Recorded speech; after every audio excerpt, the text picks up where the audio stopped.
And in this 2025 football media day, Cedric Thomas is coming up next. Jacorian Sewell's coming up next. Gideon Spotsville coming up next. We are for Alabama State. We're not saying Alabama State this year. We've got Alabama A&M that won't not count in the standings. Florida A&M, Mississippi Valley, Jackson State. All right, so Eddie Robinson Jr. joining us here. We appreciate you coming on. Absolutely. Good to see you as always, the voice of the Braves. Trying. We had Dr. Cable on just to talk about the job that he has done. I mean, when he left Alcorn, I mean, people really didn't want him to go, but I know it was a good opportunity for him. But just the job that he's done, I've been knowing him since he played at Alcorn. He looks comfortable.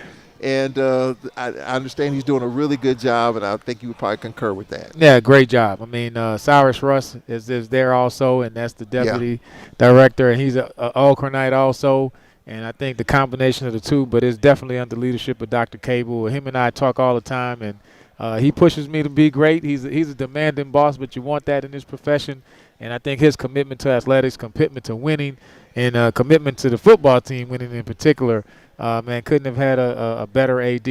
And he's doing a great job. I mean, from the Commissioner's Cups to the graduation rate to our team, GPA is 3.1. We went from, being in some APR difficulties to where we are now. And so that doesn't happen by accident. It doesn't happen without good leadership. Coach, I'm calling him Coach Cable because he was an assistant basketball coach. Yeah. Dr. Cable demanding, just a little demanding. He doesn't come across, but well, I'm not in the room, so he just doesn't come well, across that. So let me tell you, he's a lot like me. People say the same thing about me. He's not demanding like Marino Chasm. He's not gonna scream and holler at you, but at the same time, that sarcastic wit of I expect a whole lot out of you and you need to get it done. But that's what you want. I mean, and I was talking to him today. I'm used to being in NFL and in the business world. It's like either you get the job done or you get sent home. And so. And I think that's what I know. Like, I need to get a grade. Was I good or was I not? If I wasn't good enough, let me work my butt off to get better. Did that deal work or not? Did I lose money or did I make money? So I'm more of a black and white type of guy. And so is he. There an in between? There's no in between. It's one winner and a bunch of losers. And I think that's where the world has not moved to. It's moving away from. But I think when we were kids, I think the Houston Markhams, who was another Alcornite, and the Marino Chasms, the WC Gardens, those guys. I mean, it was a demanding type profession, and you either got it done or you didn't. And so we're striving every day to get there, to get to that championship and win one. And it's not a morning I don't wake up thinking about what it's going to take for us to win a SWAC championship. Well, I mean, when I looked at your team last year, okay, the opportunities early on, played Florida A&M at home on your homecoming. I'm like, Alabama State might get this one, man. And they could take that first step. But then FAMU wins that. But I think, to me, it started with your quarterback play. I mean, obviously Andrew Body gets hurt. You have a wide receiver playing quarterback, but you went a long way with that. How tough is that? Because Alabama, you all have been through how many quarterbacks over the last 4 years? I think maybe 11. Yeah, someone told me 10 or 11. Yeah, I haven't even thought about it like that, but I probably need to add it up. Probably scare me, but we have some guys on the roster now. I mean, looking back to last year, I just kind of at your question, and it was some adversity, and I think and what I love about this team is nobody complaining. I told them complaining is a sign of weakness. It's a Stoic philosophy. I told them when I've complained in my life, nobody ever knocked on my door and said, "Hey, Eddie, let me help you out." So I had to figure it out myself. And so we had to figure it out as a team, and they did a great job of just going out there and competing every week.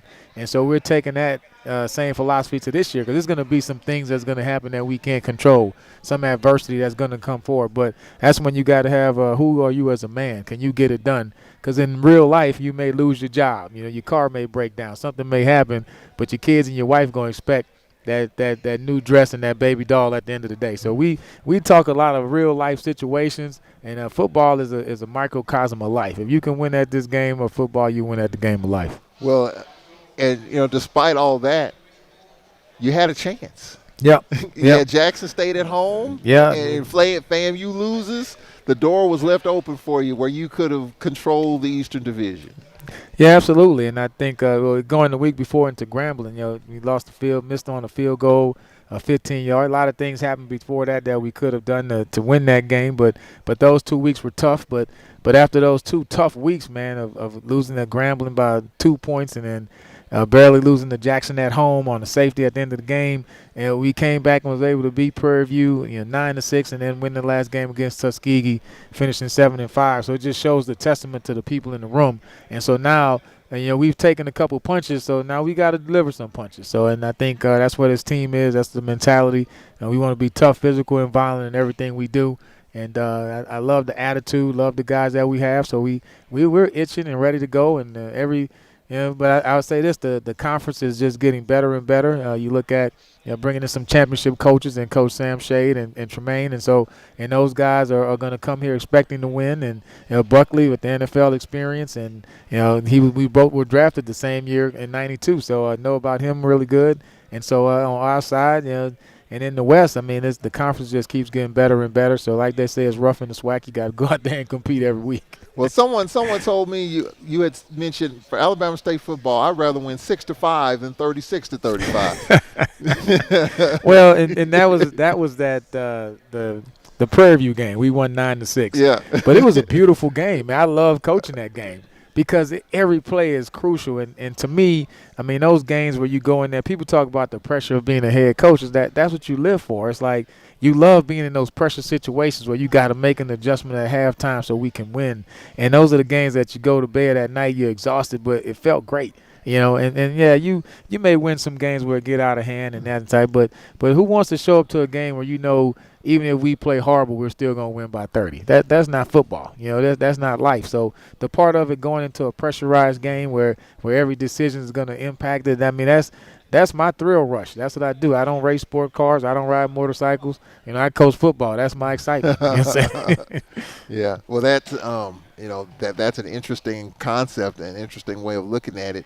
How's Andrew Body? He did an interview recently. It seemed like he's still trying to work his way back. Is he close to starting week one the way it's going? Yeah, I mean, he's physically he's back with us. He's throwing the football. I mean, he's running, he's moving around. So it's working really hard to get his body right, and that's a kid that I think the whole conference should root for. You talking about having a season-ending injury on the first game 2 years in a row, just from a mentality standpoint. I know things happen in my life and I'm feeling down, and I look at him and say, hey, man, if this kid can bounce back, and his mom and dad are a big part of that. They support him extremely well, but mentally for him to fight back through those injuries and never complain, never have a bad day. Hey, Coach, I just got to keep working and keep getting better. So, I mean, he's the kid that I personally root for to have a great year just because of everything he's been through through college football. Well, what's going to be the key, Coach, to getting over the hump as you try to, the Jackson State obviously picked to finish first. Alabama State, FAMU, you could toss it up for 2 and 3. You mentioned about Buckley at Valley, but Shade at Alabama A&M. We're going to try to talk with him, but I think this East race could be a little tight. Yeah, to me is I'd tell you, Houston Markham saying, man, you can't kick, you can't win. So I think that special teams is going to be crucial. I think we're going to put a lot of emphasis on that. Defensively, we have to stay at the same level and get better than where we were last year. Yeah. Running to the ball, more guys to play, so got to communicate well. And for us offensively, man, it's just our philosophy, and we have to just be tough, physical, and violent. Like, we got to have that mentality every game that we're going to impose our will on the opponent, and we'll take some punches, but we got to punch back, and we got to get off to a good start. And I think that's going to be crucial for us. But we're looking forward to the opportunity. Some great teams, some great conferences. Great time to be a fan of the SWAC. I think every weekend you're going to turn on 3 or 4 games, and it's going to be like, man, I got to watch this game. I got to watch that game. So that's going to be a lot of fun just watching what's going on in the conference. Coach, we appreciate it. Absolutely, as always. Eddie Robinson Jr. joining us here. We'll take a break. Cedric Thomas coming up, Spotsville coming up, Sewell coming up, and maybe Sam Shade of Alabama A&M, maybe. We'll try to track him down as well. We'll take a break. We'll be right back.